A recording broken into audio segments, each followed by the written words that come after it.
આજે મારી લીમડાવાળી મેલડીના સાનિધ્યની મારી પાસે સાહેબ માંડવો છે ને એમાં મારી ભગવતી મેલડી જ્યારે રમવા આવ્યા છે.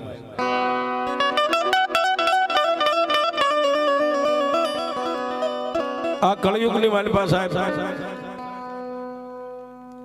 દેવ અને દેવીઓને તો આપણે બધાય માનીએ છીએ, પણ આ કઠણ કળયુગની મારી પાસે જાગતી દેવ હોય ને તો સાહેબ મારી મેલડી છે, આંગળી નો સીધાય. અને મેલડીના બની જાવ, જો મેલડીના ભરોસે તમારા જીવનને મેકી દો બાપ. મેલડી કે તને ભૂખ્યો હુવારો, દેહની પાડી દઉં ખાર, ભોયે પથારી, આટલું દુઃખ દેતા જો મને મેલડીને ન છોડીને તો પછી તને કરી દઉં નિહાલ.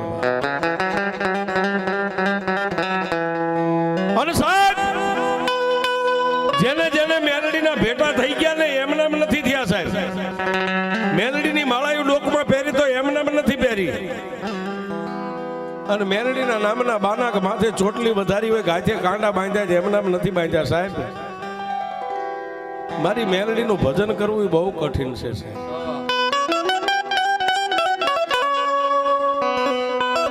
પણ બાપ આજ મેલડીનું સાનિધ્ય છે અને માં મેલડીના ભરોસે કેવા જીવી ગયા સાહેબ.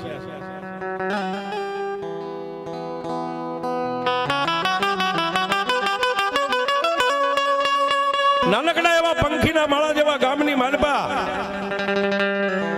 સાહેબ, ગરીબ ઘર, પોતે દુબળો છે, પોતાના ઘરેથી બાય ગરીબ છે.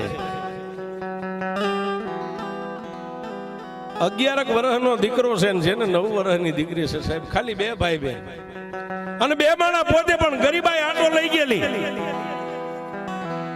બાઈના માથે હાડી ઓઠેલી, આમ કોઈ માણા વડીલ આવે ફળિયામાં ખોખારો ખાય, લાજ કાઢે તો હોહરવું મોઢું દેખાય, આવો જેને ફાટલ તૂટલ હાડી પહેરી છે સાહેબ. પણ સાહેબ એ જગતનો નિયમ છે કે જેની માથે દુઃખ હોય ને, જેની માથે દુઃખ હોય અને સાહેબ કાયમ દુઃખ જ હોય. જેને કોઈ દી સપને સુખ નો ભાળ્યું હોય ને, અને સાહેબ દુઃખ કેવું છે એ તમારે પૂછવું હોય ને, તો એક બાળપણની માલપા જેનો બાપ મરી ગયો હોય ને,